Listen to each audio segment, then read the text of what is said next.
তো অভিষেক বন্দ্যোপাধ্যায়কে সামনে নিয়ে নেতৃত্ব দিলে তৃণমূল কংগ্রেস বলে কিছু থাকবে বলে আমার মনে হয়। করেই একমাত্র এক এবং অদ্বিতীয় সেনাপতি করেই নির্বাচনটা লড়েছে বলে আজকে হেরেছে। এই যে খারাপ লোক তো শাসক দলের সঙ্গেই থাকবে, দুর্নীতি পরায়ণ লোক তারা কি বিরোধী দলের সঙ্গে থাকবে? সুবিধা পাবে না। তো যে সময় না অভিষেক বন্দ্যোপাধ্যায় সাবোটাজ করেছে, প্রথম সাবোটাজটা হচ্ছে নারদা স্টিং। শুভেন্দু অধিকারী বলেছিল অভিষেকের টাকা। আমাকে যখন টিভিতে যখন প্রথম পাঠাতো, ব্রিফ পাঠাতো যে শুভেন্দু অধিকারীকে চোর বলো কেন। তারপর 2024-এ আরজিকর মুভমেন্টের সময় পুরো মুভমেন্টটা শান্তনু সেন কোম্পানি লিড করলো মমতা ব্যানার্জির এগেনস্টে। অভিষেক পেছন থেকে ব্যাক সাপোর্ট দিল, এলোই না, পিকচারেই এলো।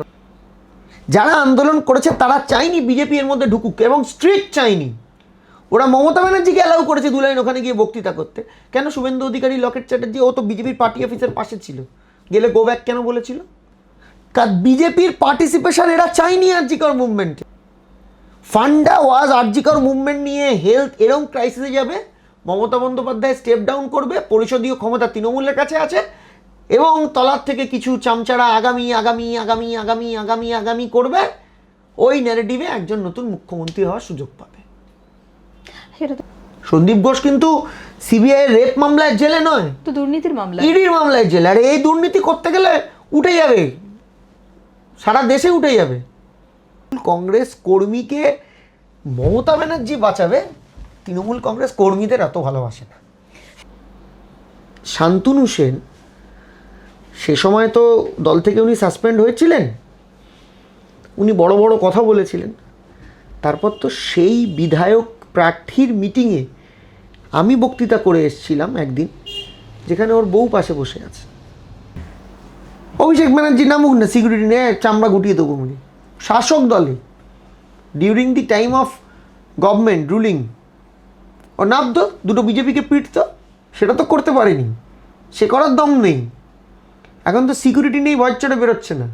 মমতাদি আমার মনে হয় গিরগিটির উপর ফোকাস করার থেকে যদি কাল থেকে উনি গিরগিটির বদলে একটা কবিতা লেখেন, যার কবিতার নাম হবে ঘরের মধ্যে কালসাপ, আমার মনে হয় কালসাপ নিয়ে উনি 2 লাইন লিখুন, তৃণমূল আবার চাঙ্গা হয়ে যাবে। সেটাকে অভিষেককে বলুন, অভিষেক আগে 20টা জেলায় যাবে, 20টা জেলায় গিয়ে রাস্তায় নেমে আন্দোলন করবে। আমাদের মধ্যে উপস্থিত হয়েছেন তৃণমূল কংগ্রেসের প্রাক্তন ছাত্র পরিষদের ভাইস প্রেসিডেন্ট কোহিনুর মজুমদার।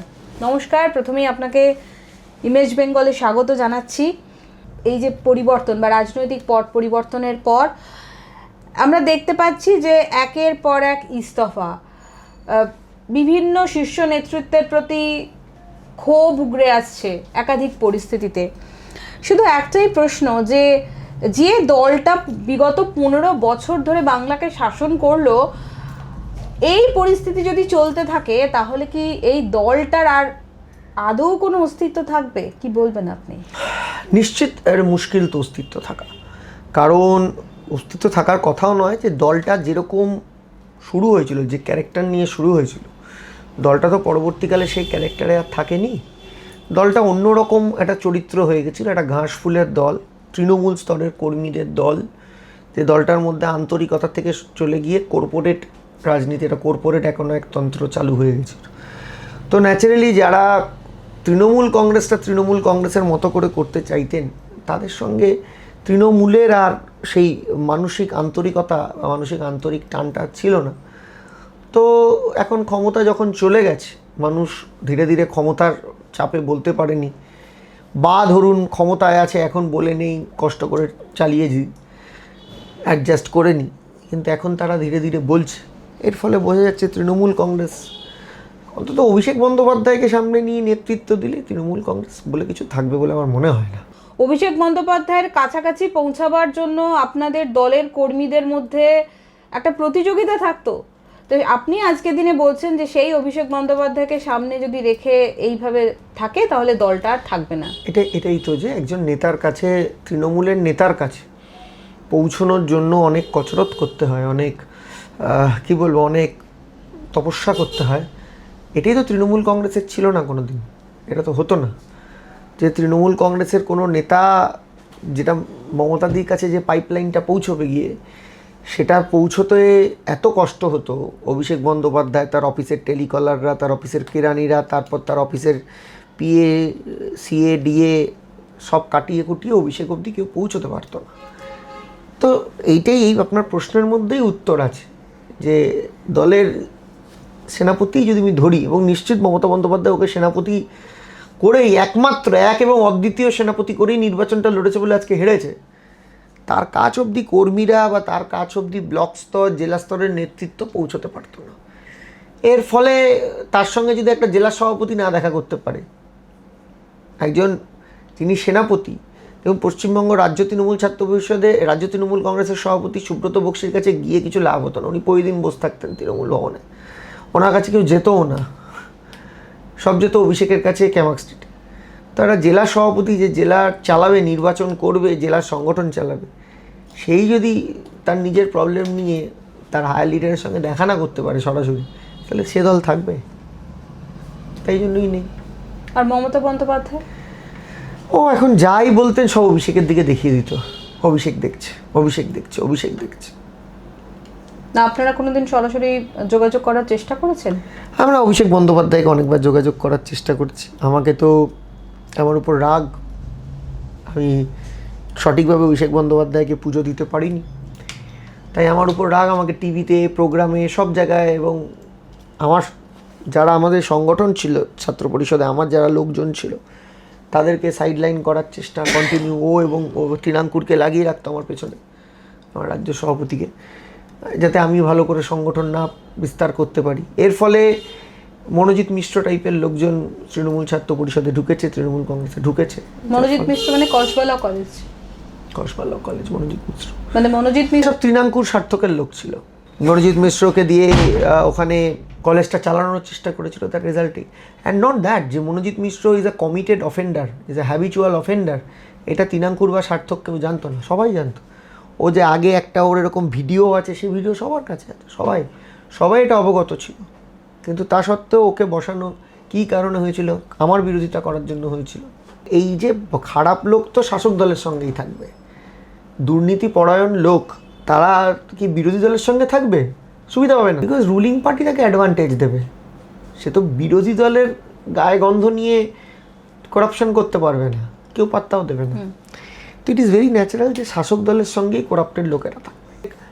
এক ধার সে কুচবিহারের রবীন্দ্রনাথ ঘোষকে পর্যন্ত সরিয়ে দিল।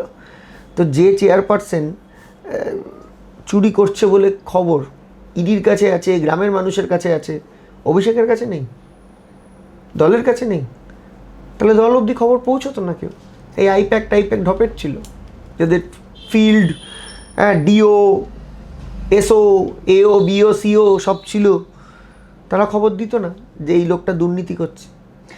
আমাদের কাছে অনেক কিছু খবর যখন আসছে, তখন এটাও খবর আসছে যে এই যে দুর্নীতির যে ঘটনাগুলো ঘটেছে, সেগুলোর প্রত্যেকটা বিষয় অভিষেক বন্দ্যোপাধ্যায়, মমতা বন্দ্যোপাধ্যায়ের অবগত থাকতো, কিন্তু তারা সেগুলো সরজমিনে কখনো দেখেননি, মানে দেখেননি না দেখতে চাননি। অভিষেকের অন্তত জানা উচিত ছিল। দুর্নীতির যে প্রশ্ন, সে প্রশ্ন উঠেছে, এবং সে প্রশ্ন আজকে তৃণমূল কংগ্রেসকে ফেস করতে হচ্ছে। দেখুন, আমার বিরুদ্ধে বা এরকম প্রচুর তৃণমূল কর্মীরা আছেন, তাদের বিরুদ্ধে কোনো দুর্নীতির অভিযোগ পর্যন্ত হয়নি, তোলাবাজির অভিযোগ পর্যন্ত হয়নি, গুন্ডামির অভিযোগ পর্যন্ত হয়নি। কিন্তু এরকম অনেক তৃণমূল কর্মী আছে বা এরকম নেতৃত্ব আছে পঞ্চায়েত স্তরের, পৌরসভা স্তরের, যাদের বিরুদ্ধে খালি চোখে দেখে মনে হচ্ছে যে না দুর্নীতি হয়েছে।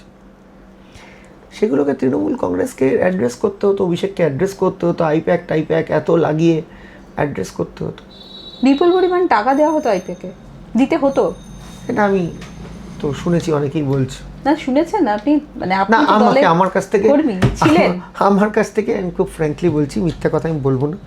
আমি জানি না ওরা বোধহয় জানতো আমি দিতে পারবো না, ক্ষমতা নেই। আমার কাছ থেকে তৃণমূল কংগ্রেসে পদ পাওয়ার জন্য, যদি আমি বিশাল কোনো পদ পেয়েছি এমনটাও নয়, বা টিকিট পাওয়ার জন্য অভিষেকের অফিস বা আইপ্যাক থেকে কোনোদিন টাকা চাইনি। আপনাকে যে দায়িত্ব দেওয়া হয়েছিল ছাত্র পরিষদের ভাইস প্রেসিডেন্ট, সেটা কি আপনার শুধুমাত্র মনে হয় যোগ্যতার ভিত্তিতেই দেওয়া হয়েছিল? না, সেই সময় 2019-20 এই কমপ্লেনটা তো ছিল না, টাকা পয়সা, মানে তখন এই পরিস্থিতিগুলো ছিল না, কখনোই ছিল না। না জিতলো কি করে? 2019 ওরকম খারাপ রেজাল্ট হলো, আপনি ফলো করুন, 2019 খারাপ রেজাল্ট হলো। অভিষেক বন্দ্যোপাধ্যায়কে মমতা বন্দ্যোপাধ্যায় একটু সাইড লাইন করলেন। কেন খারাপ রেজাল্ট হলো? কারণ 2018 পঞ্চায়েতে কোনোদিন এটা শুনেছেন, কোনোদিন হতে পারে যে একটা দলের মাদার আর তার ফ্রন্টাল অর্গানাইজেশন মুখোমুখি লড়াই করছে? 2018 সালে কি উঠলো? তৃণমূলে মাদার বনাম যুব। অভিষেক তখন যুবর প্রেসিডেন্ট। যুব কংগ্রেস আলাদা করেই নির্দল দাঁড়াচ্ছে মাদারের এগেনস্টে। অভিষেক বন্দ্যোপাধ্যায় দলের মধ্যে দল, বা ও মমতা ব্যানার্জি থেকে এগিয়ে, বা ওই দলের আগামী, এই যে আগামী, এটাকে মার্কেটে ন্যারেটিভ করা, এই ন্যারেটিভ করতে গিয়ে তো দলটার আজকে এই অবস্থা হলো। তৃণমূলের 3 জন ছিল, প্রতীক জ্যান, মমতা ব্যানার্জি, অভিষেক ব্যানার্জি। প্রার্থী তালিকা সুব্রত বক্সি জানতো না। আমি অভিষেকের সেই ক্লোজ পেরিফেরির মধ্যেই ছিলাম না যে কেউ এসে আমাকে টাকা চায়। আমাকে একটা বিধানসভার মধ্যে বা নিজের বিধানসভার মধ্যে আবদ্ধ করে দেওয়া হয়েছিল, ওর বাইরে বেরোতে ডিস্টার্ব করতো। বহু যে সময় না অভিষেক বন্দ্যোপাধ্যায় সাবোটাজ করেছে। প্রথম সাবোটাজটা হচ্ছে নারদা স্টিং। শুভেন্দু অধিকারী বলেছিল অভিষেকের টাকা। এবং অবাক করে দেখুন, তৃণমূল বোকা বোকা, মানে আমাকে যখন টিভিতে যখন প্রথম পাঠাতো, ব্রিফ পাঠাতো যে শুভেন্দু অধিকারীকে চোর বলো, কেন বলাই যায়। শুভেন্দু অধিকারীর বিরুদ্ধে গাঁদা অভিযোগ বিজেপি করেছিল, সারদা ফারদা সব মিলি। না, নারদায় ঘুষ নিয়েছে বলে আমি কি করে বলবো? আমি যখনই বলবো শুভেন্দু অধিকারী একজনের কথা, ওরা ঘুরিয়ে 4 জনের কথা আমাকে বলবে। এবং শুভেন্দু অধিকারী এটা বলেছিলেন যে এটা অভিষেকের টাকা, কেডি সিংয়ের টাকা। তারপর কি হলো? 2018 পঞ্চায়েত নির্বাচন, যুব বনাম মাদার। কোনোদিন শুনেছেন যে একটা দলের ফ্রন্টাল অর্গানাইজেশন তার অরিজিনাল প্যারেন্টাল অর্গানাইজেশনের বিরুদ্ধে লড়ছে? তারপর গেল 2022 পৌরসভা নির্বাচন, 2 রকমের ক্যান্ডিডেট লিস্ট বেরোলো। একবার প্রথমে আইপ্যাক বার করলো, তারপর আবার মমতা দিয়ে দিল। তারপর 2024 আরজিকর মুভমেন্টের সময় পুরো মুভমেন্টটা শান্তনু সেন কোম্পানি লিড করলো মমতা ব্যানার্জির এগেনস্টে। অভিষেক পেছন থেকে ব্যাক সাপোর্ট দিল, এলোই না, পিকচারেই এলো না একেবারে। সেই সময় ডায়মন্ড হারবার মডেলের একটা, হ্যাঁ, আপনি ভাবুন, অভিষেক শান্তনু সেনকে মমতা দিয়ে সাসপেন্ড করেছেন, সেই শান্তনু সেন সেবাশ্রয়তে পার্টিসিপেট করছে। যে সময় হেলথ নিয়ে বাংলা একটা কোয়েশ্চেন, সে সময় অভিষেকই একটা প্যারালাল সেবাশ্রয় করছে।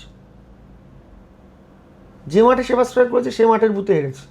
নয়নের মণি যারা অভিষেক বন্দ্যোপাধ্যায়ের দিকে আছে তারা নাকি প্রচণ্ড পবিত্র, জাহাঙ্গীর টাঙ্গীর অ্যান্ড অল।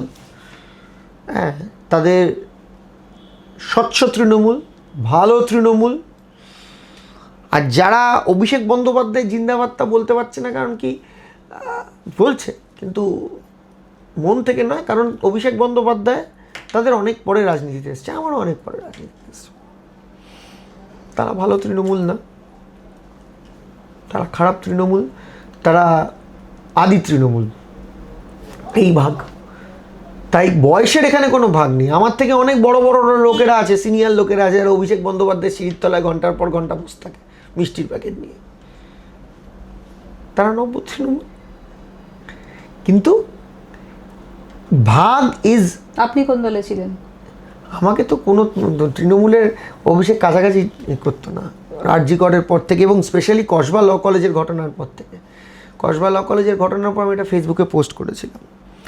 পোস্টটা খুব সাদামাটা ছিল, যে অভিষেক বন্দ্যোপাধ্যায় বা মমতা বন্দ্যোপাধ্যায় জিন্দাবাদ যে বলছে, সেই আমাদের ফ্রেশ ব্লাড কী করে হবে যতক্ষণ না আমি তাকে টেস্ট করবো যে সে আমার আইডিওলজিতে বিশ্বাস করে কিনা, সে ভালো কিনা। এই ফ্রেশ ব্লাড ইনজেক্ট করতে গেলে আমাকে আগে টেস্টিং উপায় রাখতে হবে। আমি দেখলাম অভিষেকের অফিস থেকে একজন আমাকে ফোন করল, সে স্টাফ, তার নাম নিচ্ছি না, যে পোস্টটা ডিলিট করো, কেন এরকম করছো? আমি ডিলিট করিনি, আমি অনলি মি করে রেখেছিলাম। এর ফলে পোস্টটা এখনও ফেসবুকে আছে, অনলি মি। এবং তারপর থেকে আমাকে আর তৃণমূল ছাত্র পরিষদের আশেপাশে অভিষেক ভিড়তে দেয়। তো ইট ইজ ভেরি ন্যাচারাল যে আমি অভিষেকের খুব কাছের লোক ছিলাম না, কোনোদিনই ছিলাম না। প্রথম দিকে নিশ্চয়ই অভিষেক বন্দ্যোপাধ্যায় অফিস থেকে আমাদের মুখপাত্র করেছিল, তারপর যখন আমি কিছু কিছু জায়গায় প্রশ্ন করেছিলাম, কসবা ল কলেজের কেস বলুন, আরও আশুতোষ কলেজে কেস বলুন, দক্ষিণ কলকাতার ছাত্র রাজনীতিতে নিয়ে প্রশ্নচিহ্ন বলুন, আমি খারাপ লোক হয়ে যাই, দল বিরোধী হয়ে যাই, আমাকে আমার নিজের বিধানসভা টালিগঞ্জের মধ্যেই থাকি। তারপর থেকে শুধুমাত্র মমতা বন্দ্যোপাধ্যায়ের পর অভিষেক বন্দ্যোপাধ্যায় জিন্দাবাদ বলতে হবে, এই লাইনটা ব্যবহার করতে হবে, নইলে আপনি ক্যামাক স্ট্রিটে কাটা পড়বেন। তাই মমতা বন্দ্যোপাধ্যায়ের অনুপ্রেরণা, হ্যাঁ অনেকে প্রশ্ন করতে পারে সব বিষয়ে মমতা বন্দ্যোপাধ্যায় অনুপ্রেরণা লিখতে হবে কেন, প্রশ্নচিহ্ন থাকতে পারে, সেটা নিয়ে দীর্ঘ আলোচনা হতে পারে, কিন্তু Mamata বন্দ্যোপাধ্যায়'s rise as a leader or to this point was very organic, very natural. একদম স্বাভাবিকভাবেই মমতা বন্দ্যোপাধ্যায় নেত্রী হয়েছেন, কিন্তু অভিষেক বন্দ্যোপাধ্যায়কে বসানো হয়েছে জোর করে, ইট ওয়াজ আনঅর্গানিক। অভিষেক বন্দ্যোপাধ্যায় কাদেরকে মূলত সাবোটেজ করেছেন? যারা মমতা বন্দ্যোপাধ্যায়ের পর দ্বিতীয় স্থান নেওয়ার মতো জায়গায় ছিল। একটু নাম বলুন। মুকুল রায়, শুভেন্দু অধিকারী তো একদম, আপনি বলুন না যুবা, কে যুবা? যুবা জিনিসটা কি? এই যে প্রচুর জিনিসের উত্তর নেই, যুবা। আমি কোনোদিন যুবার সদস্য ছিলাম না। আমাকে এত তো ফেসবুক, এত টুইটার, এত কিছু আছে, হোয়াটসঅ্যাপ আছে, সবার ভিডিও ছবি বেরোচ্ছে যারা যারা বিপ্লব করছে। একমাত্র আমি বিপ্লবী যে আমার কোনো ছবি বেরোয়নি এখনো পর্যন্ত। বার তিনেক অভিষেক বন্দ্যোপাধ্যায়ের সঙ্গে ছবি, ওটা তো তৃণমূলের স্ট্যাটাস সিম্বল। 20 বছর দর করে আমার 3টে ছবি আছে অভিষেক ব্যানার্জির সঙ্গে, 3। আরজিকর আন্দোলনকে ঘিরে মমতা বন্দ্যোপাধ্যায়ের সেই সময় যে অবস্থান আমরা দেখলাম, সেটা কি বাংলার মানুষকে নাড়া দিল না? আরজিকর মুভমেন্টে তৃণমূলের কোনো নেতা এর বিরুদ্ধে ধর্ষণে আছে বলে যোগাযোগ বলে কেউ অভিযোগ করেছে আজ? না, অভিযোগ তো এখন নেই। অভিযোগ একটাই, মমতা দি কেন সন্দীপ ঘোষকে ট্রান্সফার করল একটা জায়গায়, ওয়ান প্লেস, যে সন্দীপ ঘোষের বিরুদ্ধে অভিযোগ হয়েছিল, মমতা বন্দ্যোপাধ্যায় গিয়ে তাকে ডিফেন্স করে অন্য একটা মেডিকেল কলেজে প্রাইস পোস্টিং দিল কেন? এই একটা কাজ করার জন্য আরজিকর মুভমেন্টে টোটাল তৃণমূলের বিপক্ষে। আমি আপনাকে বারবার বলছি, আরজিকরের ঘটনাটা একটাই, মমতা বন্দ্যোপাধ্যায় এই কাজটা করলেন, এবং তারপর আপনি ফলো করে দেখুন তো আরজিকর মুভমেন্টে বিজেপিকে পার্টিসিপেট করতে দিয়েছে? না। কেন করতে দেয়নি?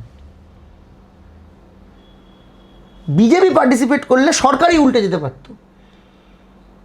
যারা আন্দোলন করেছে তারা চায়নি বিজেপি এর মধ্যে ঢুকুক, এবং স্ট্রিক্ট চায়নি। ওরা মমতা ব্যানার্জিকে অ্যালাউ করেছে 2 লাইন ওখানে গিয়ে বক্তৃতা করতে। কেন শুভেন্দু অধিকারী, লকেট চ্যাটার্জি, ও তো বিজেপির পার্টি অফিসের পাশে ছিল, গেলে গো ব্যাক কেন বলেছিল? হ্যাঁ, অগ্নিমিত্র পালকে গো ব্যাক কেন বলেছিল? অভিজিৎ গঙ্গোপাধ্যায়কে কেন গো ব্যাক বলেছিল? কারণ বিজেপির পার্টিসিপেশন এরা চাইনি আরজিকর মুভমেন্টে। ফান্ডা ওয়াজ আরজিকর মুভমেন্ট নিয়ে হেলথ এরকম ক্রাইসিসে যাবে, মমতা বন্দ্যোপাধ্যায় স্টেপ ডাউন করবে, পরিষদীয় ক্ষমতা তৃণমূলের কাছে আছে, এবং তলার থেকে কিছু চামচারা আগামী আগামী আগামী আগামী আগামী আগামী করবে, ওই ন্যারেটিভে একজন নতুন মুখ্যমন্ত্রী হওয়ার সুযোগ পাবে।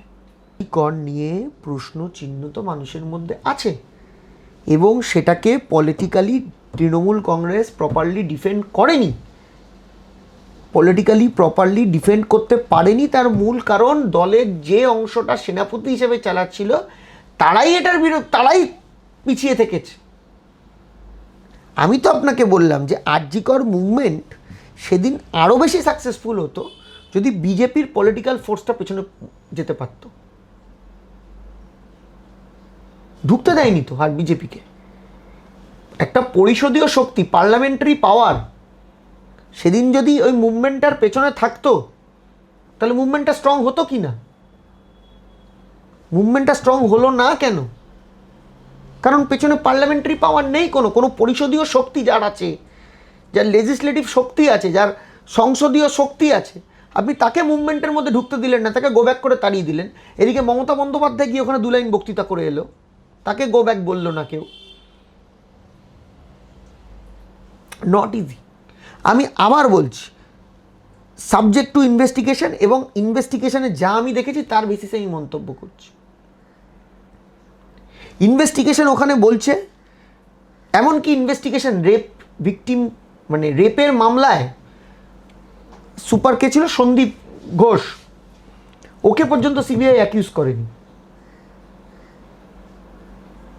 সন্দীপ ঘোষ কিন্তু সিবিআই রেপ মামলায় জেলে নয়, তো দুর্নীতির মামলা, ইডির মামলায় জেলে। আর এই দুর্নীতি করতে গেলে উঠে যাবে সারা দেশে উঠে যাবে। একটা সরকারের এই যে একটা প্রমাণ লোপাট, তথ্য প্রমাণ লোপাট, বারবার একটা প্রশ্ন এসছে যে কি দরকার ছিল এত তাড়াতাড়ি কভার দিয়ে ওটা পুড়িয়ে দেওয়ার, এবং সেখানে সার্বিকভাবে মমতা সরকারের একটা, আপনি আপনার কথা তথ্যভিত্তিক যদি হয়, যেখানে সিবিআই প্রসঙ্গ আপনি টানছেন, সেখানে মমতা সরকারকে কিন্তু মানুষ দেখছে। মমতা বন্দ্যোপাধ্যায় যেদিনকে ঘটনা ঘটে সেদিন কিন্তু উনি পরিষ্কার প্রেস কনফারেন্সে, প্রথম যে প্রেস কনফারেন্সটা করেছিলেন সেখানে বলেছিলেন যে কালকে রাত্রি 2টো পর্যন্ত আমি এই বিষয়টা নিয়ে কথা বলেছি।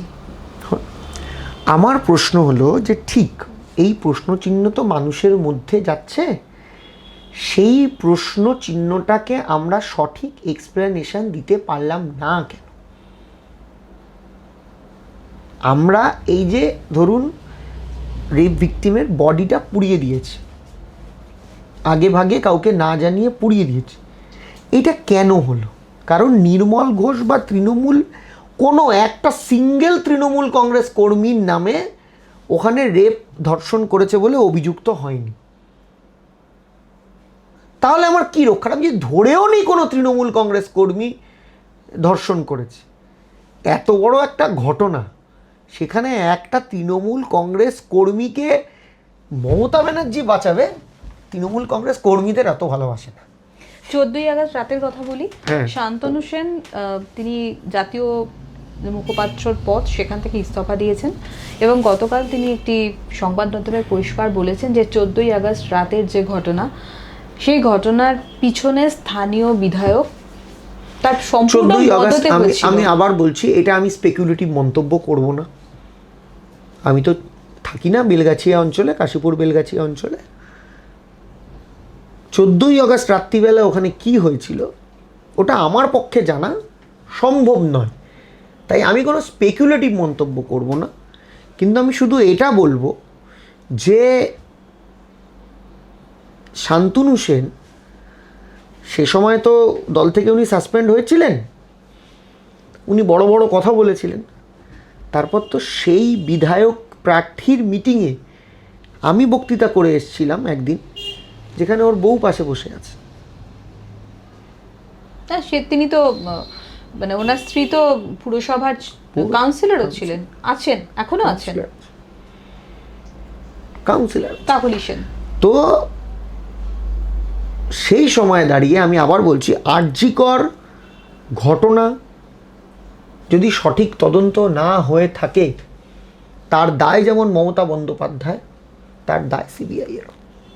কাকলি ঘোষ দস্তিদার একাধিক সাংগঠনিক পদ থেকে তিনি ইস্তফা দিচ্ছেন, মানে আমি বলছি যে কোনো কারণেই হোক, তাহলে আমাদের প্রশ্ন হচ্ছে যে আগামী দিনে তৃণমূল দল কাকে নিয়ে চলবে?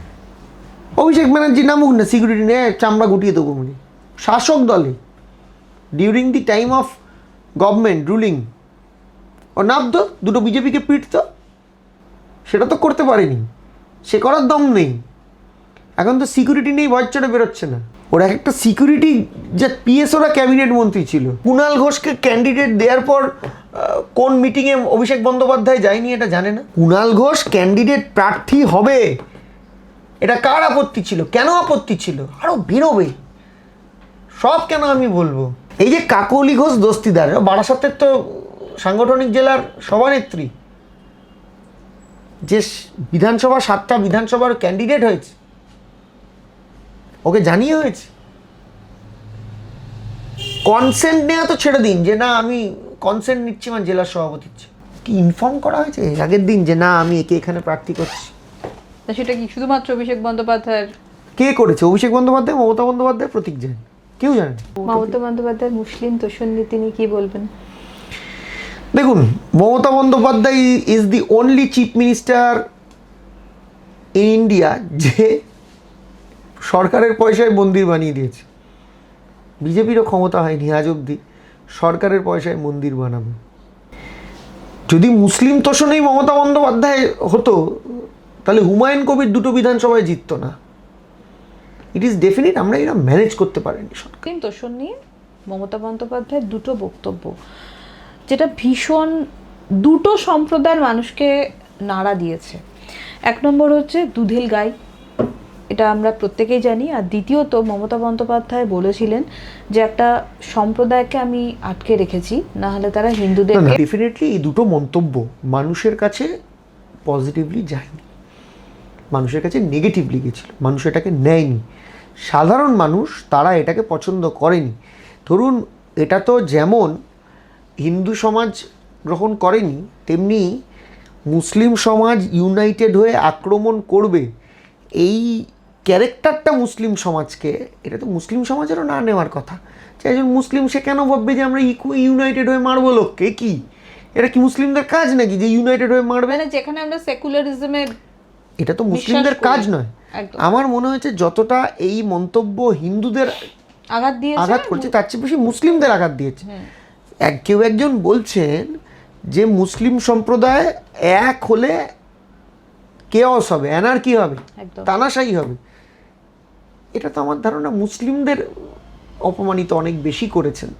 একাধিক নেতা, মন্ত্রী, কাউন্সিলর, কেউ জাতীয় মুখপাত্র, এই বিভিন্ন পদগুলো থেকে যখন একটার পর একটা ইস্তফা দিচ্ছেন, তাদের একটাই অভিযোগ হচ্ছে যে তারা বিভিন্ন ইস্যুতে তারা দুর্নীতি, অভয়া, একাধিক মমতা বন্দ্যোপাধ্যায় বা তৃণমূল সরকারের একাধিক দুর্নীতি প্রসঙ্গে তারা সরব হচ্ছেন।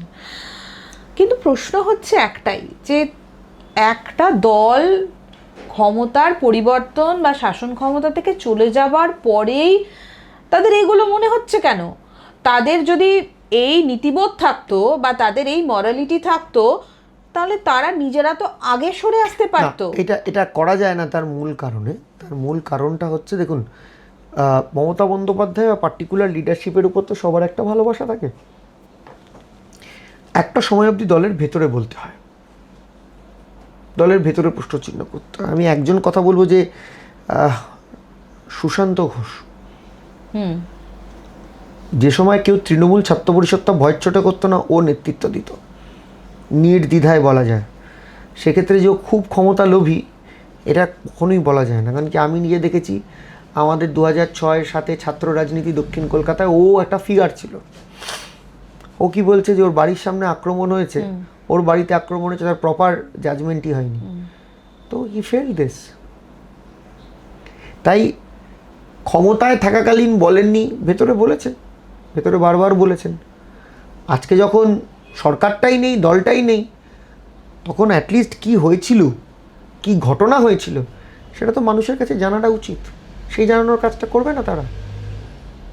আপনারা যখন বিভিন্ন জায়গায় আপনাদের ক্ষোভ প্রকাশ করছেন, দলের মধ্যে যে এই অস্বস্তিগুলো আপনাদের তৈরি হচ্ছে, আপনারা সংবাদ মাধ্যমে জানাচ্ছেন, সেই পরিপ্রেক্ষিতে মমতা বন্দ্যোপাধ্যায় একটা কবিতা লিখেছেন। কবিতাটার নাম হচ্ছে গিরগিটি। সম্ভবত আপনিও হয়তো দেখেছেন, গতকাল মমতা বন্দ্যোপাধ্যায় তার নিজের পেজে এই গিরগিটি যে কবিতাটা সেটাখানে পোস্ট করেছেন।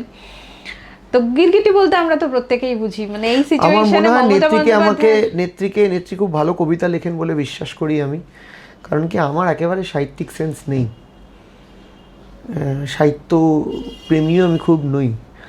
তবে মমতাদি আমার মনে হয় গিরগিটির উপর ফোকাস করার থেকে যদি কাল থেকে উনি গিরগিটির বদলে একটা কবিতা লেখেন, যার কবিতার নাম হবে ঘরের মধ্যে কালসাপ, আমার মনে হয় কালসাপ নিয়ে উনি 2 লাইন লিখুন, তৃণমূল আবার চাঙ্গা হয়ে যাবে। আসছে। এবং আজকে দিনে একটা প্রশ্ন, যে তৃণমূল কংগ্রেসের একটা বিরাট সংখ্যক কিন্তু নেতা কর্মী, নেতৃস্থানীয় কর্মী, সদস্য, তারা কিন্তু ঘর ছাড়া। বিভিন্ন এলাকাতে এই খবর এসছে। স্বভাবতই প্রশ্ন উঠছে যে এই পরিস্থিতিতে যিনি তৃণমূল কংগ্রেসের সর্বভারতীয় সাধারণ সম্পাদক, তার অবস্থানটা কি? তাই বেরোচ্ছে না ভয়ের চোটে। দেখুন, কোনো কাউন্সিলর এদিক ওদিক এই 5,000 টাকা 10,000 টাকা সবার নজরেই আছে কেউ, কিন্তু এরকম বড় দুর্নীতি আমার সামনে হওয়ার মতো ওই লেভেলে পৌঁছানোর নেতা আমি কোনোদিন ছিলাম না। একটা বিধানসভা এই ইত্যাদি জানতাম। হ্যাঁ, যেই জায়গাটায় কলেজে, ধরুন আশুতোষ কলেজের নাম ধরেই বলছি, প্রশ্নচিহ্ন ছিল, বারবার জানিয়েছি। সেখান থেকে তো প্রচুর মদের বোতল পাওয়া গেছে, যেটা আমরা আমি ওটা আমাদের ভেতরে জানি না কি মদ খাওয়া, তো আমি তো ভেতর কলেজের ছাত্র ছিলাম না, কোনোদিন যাইনি। কিন্তু আমাকে অনেকে বলতো যে ওখান থেকে প্রচুর টাকা পয়সা দাবি করা হচ্ছে। এটা নিয়ে প্রশ্ন চিহ্ন করেছি। মমতা বন্দ্যোপাধ্যায় ডাকলে যাবো, গিয়ে বলবো যে আগে গিরগিটি বাদ দিয়ে কালসাপ কবিতা লিখুন, আগে অভিষেককে তাড়ান। আমি এখনো বলছি, খুব ফ্র্যাঙ্কলি বলছি, মমতা বন্দ্যোপাধ্যায় যেখানে আরে অভিষেককে তাড়লে তো আজকে শুভেন্দুই মুখ্যমন্ত্রী হতো, আজকে না হলে 5 বছর পর হতো তৃণমূল কংগ্রেসের মুখ্যমন্ত্রী হতো। বিজেপি বলে দলটা থাকতো যদি শুভেন্দু অধিকারী বিজেপিতে না যেত। ঘরে কেন বসে আছেন, আপনারা রাস্তায় নামে। আরে সেটা অভিষেককে আগে বলুক না, যাকে কথায় কথায় বলতে অভিষেক অভিষেক অভিষেক অভিষেক, সেটাকে অভিষেককে বলুক। অভিষেক আগে 20টা জেলায় যাবে, 20টা জেলায় গিয়ে রাস্তায় নেমে আন্দোলন করবে, মিটিং করবে, মিছিল করবে। ওরকম না ওর আগে এরকম 10টা ব্যারিকেড লাগিয়ে দেবে, সিকিউরিটি 5 জন 20 জন 25 জন 50 জন সিকিউরিটি দেবে। ওই দূরে পার্ক স্ট্রিটে মিটিং করছে, ধর্মতলায় একজন সিকিউরিটি বলে দিল অ্যালাউ করবো, আচ্ছা তারপর অ্যালাউ হবে। ওই না, একদম মানুষের সঙ্গে মমতা বন্দ্যোপাধ্যায় নেমে যেভাবে আন্দোলন করেছে 2006 থেকে 2011, অন্তত আমার চোখে দেখা, সেই আন্দোলন অভিষেককে আগে করতে বলো, তারপর ভাবনা চিন্তা। Thank you.